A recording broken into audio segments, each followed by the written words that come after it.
అది మీ బిడ్డ ప్రభుత్వాన్ని కూడా చెప్పడానికి కూడా గర్వపడతా ఉన్నారు.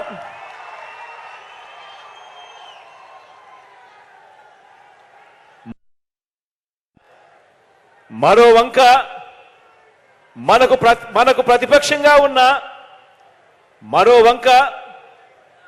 ప్రతిపక్షంగా ఉన్న చంద్రబాబు నాయుడు గారు దత్తపుత్రుడు.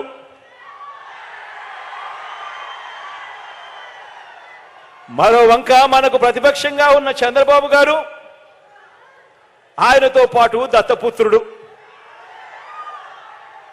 వీరిద్దరి పేరు చెబితే అక్క చెల్లెమ్మలకు ఏం గుర్తుకొస్తుంది?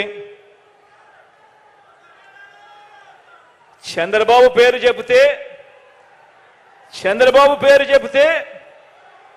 3 సార్లు సీఎంగా అక్క చెల్లెమ్మలకు చేసిన మోసాలు, వంచనలు అక్క చెల్లెమ్మలకు గుర్తుకొస్తాయి చంద్రబాబు గారి పేరు చెబితే.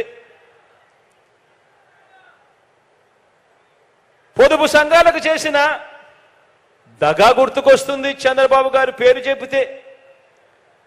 విశ్వసనీయత లేని చంద్రబాబు గుర్తుకొస్తాడు. చంద్రబాబు పేరు చెప్పినప్పుడల్లా అక్క చెల్లెమ్మలకు గుర్తుకొచ్చేది. మరి దత్తపుత్రుడి పేరు చెబితే వివాహ వ్యవస్థకే ఓ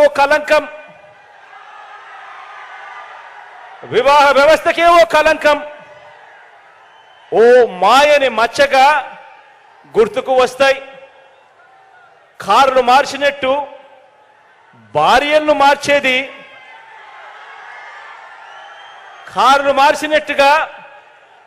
భార్యలను మార్చేది ఈ విలువలు లేని ఈ దత్తపుత్రుడే అని గుర్తుకొస్తుంది. ఈ దత్తపుత్రుడిని పేరు చెప్పినప్పుడు, విలువలు లేని మనిషిని చూసినప్పుడు.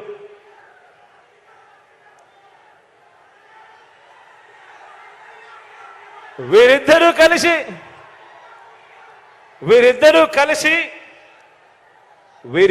కలిసి ఇంటింటికి పంచిన వీరిద్దరి ఫోటోలతో కలిపి సంతకాలు చేసి మేనిఫెస్టో అని చెప్పి 2014లో అక్క చెల్లెమ్మలకు మేనిఫెస్టోలో వీరిద్దరూ కలిసి ఏం వాగ్దానాలు ఇచ్చారో ఒక్కసారి గుర్తుకు చేసుకుందామా? 2014లో వీళ్ళిద్దరూ కలిసి విలువ చేస్తే లాభం వస్తుంది మన రాష్ట్రానికి అని ఎంతమందికి తెలుసు? మన రాష్ట్రంలో అసలు ఊసే లేకుండా పోయింది. అందుకే కాంగ్రెస్ పార్టీ ప్రత్యేక హోదా కోసం ఉద్యమించాలి అని నిర్ణయించుకుంది. ప్రత్యేక హోదా ఉద్యమాన్ని భుజాన ఎత్తుకున్న పార్టీ కాంగ్రెస్ పార్టీ. ప్రత్యేక హోదా కోసం ఉద్యమించకపోతే మన రాష్ట్రానికి ప్రత్యేక హోదా రాదు. ఇది మటుకు అందరూ రాసి పెట్టుకోవాలి. ప్రత్యేక హోదా కోసం ఉద్యమం జరగకపోతే ప్రత్యేక హోదా రాదు. ఈ 10 సంవత్సరాలు ఒక ఎమ్మెల్యే, ఒక ఎంపీ అయినా ప్రత్యేక హోదా కోసం పోరాటం చేసింది లేదు. కాబట్టే ప్రత్యేక హోదా ఊసేలేదు. ఈ 10 సంవత్సరాలలో ప్రత్యేక హోదా కోసం పోరాటం చేసే వాళ్ళే కరువు అయిపోయారు. ఎందుకంటే కాంగ్రెస్ పార్టీ అధికారంలో లేదు కాబట్టి ప్రత్యేక హోదా గురించి కాంగ్రెస్ పార్టీ మాట్లాడినా పట్టించుకునేవాడు లేకుండా. కాబట్టే చెప్తున్నాం, ఈరోజు రాజశేఖర్ రెడ్డి బిడ్డ ప్రకటిస్తుంది. ప్రత్యేక హోదా ఉద్యమం కాంగ్రెస్ పార్టీ భుజాన ఎత్తుకుంది. ప్రత్యేక హోదా ఆంధ్రుల హక్కు. ప్రత్యేక హోదా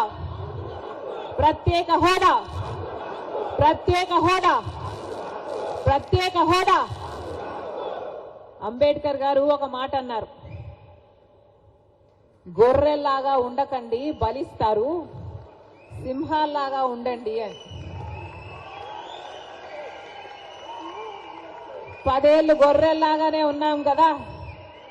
5 ఏళ్ళేమో చంద్రబాబు గారిని నమ్మి గొర్రెలయ్యాం.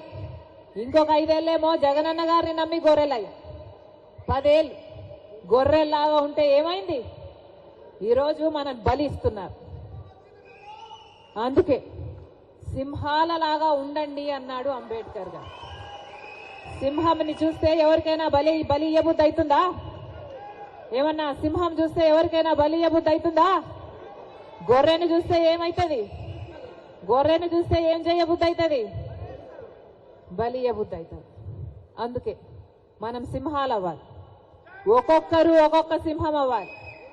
జై భీమ్, జై భీమ్, జై భీమ్. గొర్రెల్లాగా ఉండకండి, ఒక్కొక్కరము ఒక్కొక్క సింహం అవ్వాలి.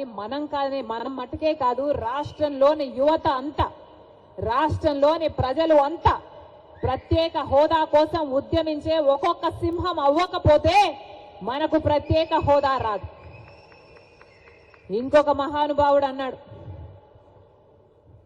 పోరాడితే పోయేదేముంది బానిసత్వం తప్ప అని. కాబట్టి పోరాడాలి. పోరాడకపోతే ఏది మనకు తట్టలో పెట్టి ఇవ్వరు. మనం పోరాడి సాధించుకోవాలి, అవసరమైతే లాక్కోవాలి. అలా తయారైంది లోకం తీరు. 10 ఏళ్ళు గమ్మనున్నామే, 10 ఏళ్ళు ఊసే లేకుండా ఉన్నామే. ప్రత్యేక హోదా ఇచ్చారా ఎవరైనా? పట్టించుకున్నారా ఎవరైనా? బీజేపీ పార్టీ ఇచ్చిందా మన మంచితనం చూసి? చంద్రబాబు గారు మన కోసం కొట్లాడారా మన మంచితనం చూసి? జగన్మోహన్ రెడ్డి గారు కొట్లాడారా మన మంచితనం గురించి? మన రాష్ట్రానికి పోలవరం ఇచ్చారనా? మన రాష్ట్రానికి ప్రత్యేక హోదా ఇచ్చారనా? మన రాష్ట్రానికి రాజధానికి డబ్బులు ఇచ్చారనా? దేనికి గౌరవం? ఎందుకు గౌరవించాలి ఇలాంటి మోడీ కేడీలని? కేడీ కాదా మోడీ? మోసం చేయలేదా ప్రజలని? మోసం చేస్తే ఏమవుతారు? మోసగాళ్ళు గారా? డిఫాల్టర్ను కదా కేడీ అనేది? డిఫాల్టర్ కాదా మోడీ? మనకిచ్చిన వాగ్దానాలలో ఒక్కటైనా నిలబెట్టుకోకపోతే అది డిఫాల్టర్ కాదా?